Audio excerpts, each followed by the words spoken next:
आज फिर एक जवान बलि का बकरा बन गया।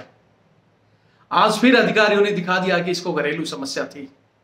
लेकिन मैं कहता हूं, चाहे घरेलू समस्या थी, है या नहीं है, वो चीजें बाद में। मैंने पहले भी कई बार कहा है कि जब ऐसी परिस्थिति में किसी जवान ने गलत कदम उठा लिया या आप लोगों ने गलत कर दिया, तो सबसे पहले उसको सम्मानजनक विदाई उसकी बॉडी को, डेड बॉडी को मिलनी चाहिए। जो उसने 5 साल 10 साल 20 साल जो सेवा की है, वो सम्मान उसे उस चीज का मिलता है। जब आप उनको पेंशन दे सकते हो, बाकी चीज दे सकते हो, तो सम्मान में दिक्कत कहाँ है। और यही जो लोग गद्दार बोलते हैं कि ये नियम कानून है, मैं उन गद्दारों से, इन अधिकारियों से पूछना चाहता हूं, जब अधिकारी का होता है तो आप लोग कहते हो कि अधिकारी तो बहुत ही ऐसा कदम कठिन परिस्थितियों में उठाता है, वो मजबूरी में करता है, इसलिए उसको सम्मान मिल जाता है। मतलब हमारा जवान क्या खुदकुशी इच्छा से करता है? ये साले जो मूर्ख लोग इस तरह की बातें करते हैं, उन्हीं गद्दारों को सुधारने के लिए रविंद्र फौजी मैदान में है। मैं फिर कहता हूं, क्या अगर आप में देख और पैर में एक चीरा लगा हुआ है जिसको जैसे किसी चीज से काटा हो, फिर वहां टांके दिए हुए हैं, अगर पंखे से झूला है तो पैर में टांके आने का सवाल क्या है? हाँ जी 12 बजे। हाँ, और ऐसा कुछ नहीं है सर, बड़े प्यार से। मेरे 2 बेटे हैं, एक घर पे बहू रह रही है, कोई लड़ाई ना दंगा नहीं, और दिन में कई बार कॉल करता आज। अब ये लोग बता रहे हैं कि सुसाइड करिए। बताओ, सुसाइड कैसे कर लेंगे? क्या बोलते हैं? जय हिंद, जय भारत, वंदे मातरम। मैं रविंद्र फौजी। आज जैसा कि आपको पता है, एक खबर जो सुनने में आई है, हालांकि ये खबर मुझे पहले ही पता थी। जिस दिन ये केस हुआ था उस दिन सुबह ही मेरे पास एक बंदे ने इनका फोटो भेज दिया था कि सर आज एक जवान पंखे के झूला हुआ मिला। मैं वेट कर रहा था कि आरआर में जवान ड्यूटी कर रहा है तो उसके अधिकारीगण उसको क्या दिखाते हैं। लेकिन जैसा कि उनके पिताजी का फोन मेरे पास आता है कल, और उनके पिताजी बोलते हैं कि सर ऐसे ऐसे मेरा लड़का आरआर में है, और अब हमारे पास सूचना मिली है कि भाई उसने पंखे के लटक कर और अपनी जान दे दी है। और बोला सर हमारा लड़का बिल्कुल खुश था, हमारे परिवार में मेरे से, माता से, उसकी वाइफ से, बच्चों से, सबसे बात करता था, और ऐसी कोई भी घरेलू समस्या नहीं थी कि जिस कारण से ये केस हो गया। और जिन्होंने बात की उनसे पूछ रहे हैं कि भाई आप कौन बोल रहे हो, क्या हुआ? तो बोल रहे हैं कि भाई कोई घरेलू समस्या है तो बताओ, ये है फलाना, वो उल्टा यही कह रहे हैं। फिर मैंने उसका नंबर लिया, जब मैंने बात करने की कोशिश की तो वो बोलते हैं कि हम आपको नहीं बताएंगे, हमने जो भी मैटर था घर वालों को बता दिया। तो ये दोनों रिकॉर्डिंग मेरे पास रखी हुई है। उसके बाद मैंने घर वालों को बता दिया था कि जैसे ही बॉडी आती है आप उसका पोस्टमार्टम करवाना। सबसे बड़ा होता है कि पोस्टमार्टम कराने के बाद ही पता चलता है कि पीछे की घटना क्या है, कि बंदे ने खुद जान दी है कि किसी ने मार के लटका दिया। आज जब वहां पहुंची है बॉडी, तो वही इनके हाल कि सिविल एम्बुलेंस में छोड़कर रवाना, कि बस रिसीव करो और हम तो चलते हैं। जब गांव घर के लोगों ने, क्योंकि न्यूज में चलता है कि भाई जवान शहीद हुआ है, जब गांव घर के लोगों को धीरे धीरे पता चला कि भाई वो तो सिविल एम्बुलेंस में लोग जमा हो गए। और जैसा मैंने बताया था कि बॉडी को देखना पहले और पोस्टमार्टम कराना, तो बॉडी को देख रहे हैं तो उसके यहाँ जांग में चोट के निशान लगे हुए हैं, जैसे किसी से मारा गया हो, जैसे उसकी पिटाई की गई हो। जब अगर कोई बंदे अपनी घरेलू समस्या से ऐसा कर रहा है तो उसके मार के चोट के निशान कहां से आए? पहला और इंपॉर्टेंट सवाल। यहां इस वीडियो के आगे के सवाल बताने से पहले मैं एक चीज और बता देता हूं। मैंने दोपहर में ही ये पोस्ट अपना इसमें यूट्यूब में ही एक पोस्ट डाल दी थी। उस पोस्ट के नीचे एक कमेंट्स करते हैं एक अधिकारीगण, जो पहले भी बहुत से करते रहते हैं, अपने आप को कर्नल बोलते हैं या कर्नल है या पता नहीं ब्रिगेडियर है, मुझे पता भी नहीं। वो एक कमेंट्स लिखते हैं कि ये तो शेर था मेरी यूनिट का। बहुत अच्छी बात है कि आप जवान को शेर बता रहे हो, फिर दूसरे नीचे लिख रहे हो कि जब इसने ऐसे किया है तो हम इसको सम्मान कैसे दे दें, ये नियम कानून ही नहीं है। तो यहां सबसे पहले तो मैं उसका जवाब, और जैसे हमारी अभी कुछ दिन पहले राजस्थान में भी एक केस हुआ था, वहां भी 2 कर्नल आए थे, वही कह रहे थे जी नियम कानून नहीं है फलाना। जब हमारी इनकी बहस होती है तो मैंने कहा कि कुछ दिन पहले लेफ्टिनेंट कर्नल ने सुसाइड किया था, उसको क्यों सम्मान दिया गया। और बहुत सी जगह जैसे पंजाब में भी एक लड़के ने पूरा अपना सुसाइड किया, उसने अपना वीडियो रिकॉर्डिंग छोड़ा था कि भाई मेरे से ये घरेलू काम करवा रहे हैं, साहब का और इनकी मैडम का, बच्चों का घरेलू काम करवा करवा के बूट पॉलिश और ऐसे ऐसे घरेलू झाड़ू पोछा करवाते हैं, तो मैं इस सिस्टम से तंग आकर माँ को रिकॉर्डिंग भेजता है और वो बंदा सुसाइड कर लेता है। मतलब असली जड़ तो वहां की समस्या थी, लेकिन दिखा देंगे घरेलू। लेकिन वहां पंजाब के लोगों ने धरना दिया तो उसको गाड़ी, सरकारी गाड़ी की बंदे गए और पूरा सम्मान दिया गया। यहाँ राजस्थान में भी हुआ था, मैं खुद वहां, मेरे यहाँ का करीबन 70-80 किलोमीटर का केस था। जैसे मुझे पता चला मैं चला गया था और वहां पूरे लोगों को इकट्ठा किया, धरना दिया और वहां दूसरे दिन एक पूरे दिन बॉडी रखी रही, दूसरे दिन भी पूरी दोपहर हो गई थी, तब हमने वहां सरकारी गाड़ी भी मंगाई और बंदे मंगाए। लेकिन हमें बलपूर्वक मंगाना पड़ता है, रोड जाम करना पड़ता है। क्यों? जब इनसे पूछते हैं दूसरी तरफ कि जी आपके लेफ्टिनेंट कर्नल या कोई अफसर हो जाते हैं, तो फिर ये कहते हैं कि अफसर तो मतलब एक पढ़ा लिखा इंसान है, वो नॉर्मल स्थिति में मतलब इस तरह की कदम नहीं उठा सकता, उसकी सेवा को देखते हुए उसको हम दे सकते हैं और उसके सामने बहुत ही कठिन परिस्थिति रही होंगी तब उसने किया होगा, इसलिए उनको दे देते हैं। यानी हमारे जवान क्या खुशी खुशी से खुदकुशी करते हैं।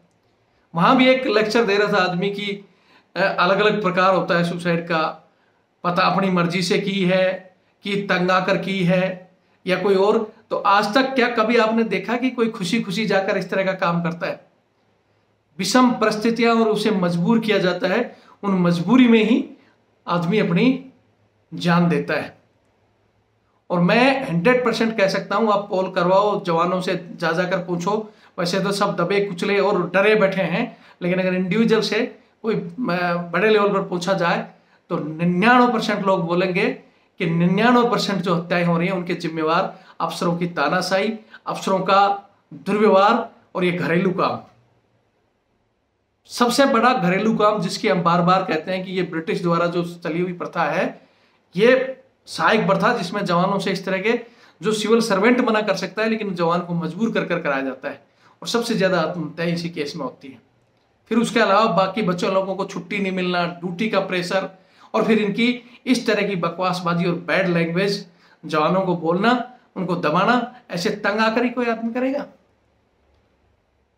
फिर बोलते हैं जी कानून नहीं है। कानून किसके लिए बनाया जाता है? कानून पब्लिक के लिए बनाया जाता है कि पब्लिक हमारी जनता के हितों को देखते हुए। लेकिन ये देश की विडंबना है कि जब अंग्रेज यहाँ गुलामी छोड़कर गए थे तो उन्हीं का रटा रटाया आधा कानून हिंदुस्तान पर लागू कर गए कि वो कैसे दबा कर रखना है। क्योंकि कुछ एक लोग उसमें भी अंग्रेजों के डीएनए वाले मिक्स थे, वो चाहते थे कि देश को कंट्रोल कर कर रखना है, तो वो जो दे गए ना गुण, वो आधे से ज्यादा गुण वो की वही है। यहाँ न्याय होगा क्या? यहाँ की न्यायपालिका जो अंग्रेज बोलते हैं ना, वहाँ ब्रिटिश में ज्यादातर समय में बर्फ पड़ती है, इसलिए वहाँ के लोग कोट वगैरह पैट के और सर्दी का बचाव करके कोर्ट में रहते हैं। और यहाँ हिंदुस्तान में मैं जो पारा 43 डिग्री 50 डिग्री चला जाएगा तब भी बोलते हैं नियम कानून है जी, वही कोर्ट में पैर कर वही ड्रेस में, काले कोट में हमारे जज महोदय आते हैं फैसला देने। क्या देंगे जब वो खुद ब्रिटिश की गुलामी से जकड़े हुए हैं? वो अपने लिए नहीं बोल सकते कि हाँ नियम चेंज होना चाहिए, तो जनता को क्या न्याय देंगे? वो पढ़ी लिखी चीजों को ही भाई ये तो कानून है, हम तो इसके लिए बोल देंगे। हिंदुस्तान में बस उन्हीं चीजों को चल रहा है। विवेक जो होना चाहिए, जो प्रथा आज इंग्लैंड में बंद होगी, जो आज चाहे खाने का स्टैंडर्ड हो जवानों का एक जैसा, या उनको एमएसपी या भत्ते मिलते हैं सब एक जैसे, लेकिन हिंदुस्तान में आज भी अफसर जवान जैसियों का जो भेदभाव और बीच की खाई बनाई जा रही है ना, वो चंदे के लोगों के अंदर आज भी भारत गुलाम हो चुका है, लेकिन इन काले अंग्रेजों का गुलाम है। तो मैं यही कहना चाहूंगा, इस गुलामी को थोड़ा सा रियलाइज करें जवानों, ये आपके साथ भी घटना घट सकती है, ये आपको भी इस तरह टाक सकते हैं। मजबूर हो, मुझे पता है, पानी में रहकर मगरमच्छ से बैर मत लो, लेकिन गुप्त रूप से, जैसे किसी जवान ने मेरे पास फोटो भेज दी थी उसी दिन, उसने भी हिम्मत करके भेजी ना। हम ये तो नहीं कि उसको ले जाकर पेश कर रहे हैं, हम वादा कर रहे हैं। हमने कई बार बताया कि साला जिस दिन गर्दन कट जाएगी तब भी आपका नाम नहीं आएगा, लेकिन आप कुछ प्रूफ दो। क्या इतने लोगों में से किसी ने नहीं देखा होगा कि उसके साथ क्या घटना घटी है? फिर वर्षों बाद, रिटायर होने के बाद भी मुंह खोलते नहीं है, कई सौ वर्षों बाद बताएंगे चुपचाप। लेकिन काश वो आपके साथ, आपके भाई, आपके बच्चे और उसके साथ होगी ना, उस दिन आपके जमीन के नीचे, पैरों के नीचे जमीन खिसक जाएगी कि हाँ, अगर मैं उस समय रहते इस सिस्टम के खिलाफ बोलता तो आज मेरे बच्चे के साथ ये नहीं होता। तो जग जाओ, आपके लिए नहीं तो अपने बच्चों के लिए, अपने देश के भविष्य के लिए। इन तानाशाहियों के खिलाफ बोलो। एक यही जगह है जहां इनको हम नंगा कर बोलकर पब्लिकली इनको ठीक कर सकते हैं। बाकी कोर्ट कानून सब इनकी मुट्ठी में है। मैं ज़्यादा कुछ नहीं कहूँगा। यहाँ फिर मैं कहता हूँ कि जो अधिकारीगण कहते हैं कि सेना एक परिवार है, इसमें नियम कानून चलते हैं, तो मैं उस दिन भी मैंने एक ही चीज़ कहा था कि नियम कानून फैसला बाद में हो जाएगा, लेकिन एक डेड बॉडी को, जो एक सैनिक है जिसने 10 साल 5 साल या जो भी सर्विस की, उसको उस पीछे का सम्मान मिलना चाहिए। अगर उसने की भी है उस गलती की सजा, तो उसकी डेड बॉडी को नहीं दी जानी चाहिए। ठीक है, आप कार्रवाई करें, जो नियम कानून है बाद में करते रहें, लेकिन वो सम्मान, अगर बाद में वो अगर दोषी नहीं हो तो उसका सम्मान दोबारा हो सकता है? कभी नहीं होगा। क्या वो कहते हैं कि सेना एक परिवार है? क्या किसी के परिवार में अगर कोई सदस्य किसी परिस्थितियों में इस तरह का कदम उठा लेता है तो उसका क्या अंतिम संस्कार हम अलग ढंग से करते हैं क्या? सारे के सारे वही अंतिम यात्रा, वही, अगर हिंदू है तो चिता जलती है, वही मुस्लिम है तो कब्र में दफनाया जाता है। ये तो नहीं है उसको बाहर फेंक दिया जाता है सुसाइड वाले को। सब रीति रिवाज वैसे होती है, तो फिर ये सेना में ड्रामा क्यों कि अफसर के लिए हो जाएगा, जवान के लिए नहीं होगा? मैं चाहता हूँ ये चीज़ें बदलें। अगर आपको लगता है कि जवानों पर अत्याचार हो रहे हैं और ये बंद होने चाहिए, तो ये वीडियो रुकना नहीं चाहिए। हिंदुस्तान के हर एक बच्चे के पास जाना चाहिए।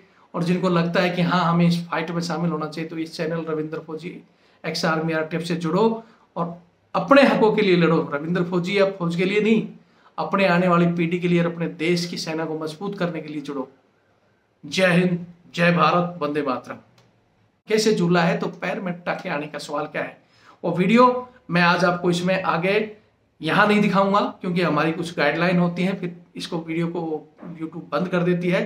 तो जिसके पास मेरा नंबर सेव है, ये मेरा नंबर है 82 90 35 45 13, और जो मेरे से जुड़े हुए हैं मेरे स्टेटस पर, अभी इस वीडियो के 1 घंटे बाद मैंने उस वीडियो को वहाँ लगा दूंगा, वहाँ से आप देख सकते हो। उसके अलावा भी मेरे इस नंबर पर आप मैसेज करोगे तो जितना, फिर मैं कह रहा हूँ कि हर आदमी के पास नहीं, कि 1000 आदमी बोल दो कि मेरे पास भेज दो, 1000 आदमी के पास नहीं, लेकिन जितना हो सकेगा उतने लोगों के पास मैं वो वीडियो भेज दूंगा। आप देखो और खुद तय करो कि ये गलत है या सही है। उसके अलावा उनके पिताजी की जो रिकॉर्डिंग है, और वो आज तो उनका माहौल दूसरा है, मैं पूरी उनसे बात भी नहीं कर पाया, गमीन माहौल है। कल या परसों में जब भी उनसे मैं बात करके आगे की पूरी कहानी और सब चीज़ सुनाऊंगा। तब तक इस वीडियो को देखें और शेयर करें। जय हिंद।